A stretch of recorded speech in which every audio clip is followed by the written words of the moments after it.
જયારે આ દેશ આઝાદ થયો અને રજવાડાની વાત થઈ ત્યારે હવે પેલું ભાવનગર મહારાજે રજવાડું લખી આપ્યું, એના પછી 562 રજવાડા 1% કે પરિવારની પરવા કર્યા વગેરે જાગીરી લખી આપી હતી. અને આ નમાલાઓ જે રૂપાળાની પણ કાળો જે જાગીરદાર સમાજની સમગ્ર ભારતના સનાતન ધર્મનું અપમાન કર્યું છે.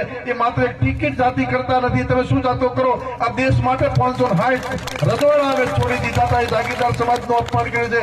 એ અપમાનનો બદલો લેવાનો સમય આવ્યો છે. ત્યારે આપ સૌને વિનંતી કરું છું, ભરતસિંહ કહેતા કે આ લડાઈ લડીને આઝાદી લાવરાવી, નહીતર કે આ જાગીરદાર સમાજ એવો છે ને કે જો આવો જાગીરદાર સમાજ નહીં, કોઈ પણ સમાજનું રક્ષણ કરવાની જવાબદારી જાગીરદાર સમાજની હોય. અને કોઈની સામે જો આવું કોઈ બોલે ને તો એ જાગીરદાર સમાજ એને ઉભો ચીરી નાખવાની તાકાત પણ આ જાગીરદાર સમાજમાં છે.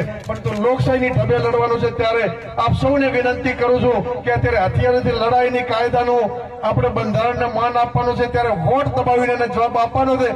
સમગ્ર હિન્દુસ્તાનની પ્રજાને ખબર છે કે આ લોકોને જેમ બોલે એમ ફાવે.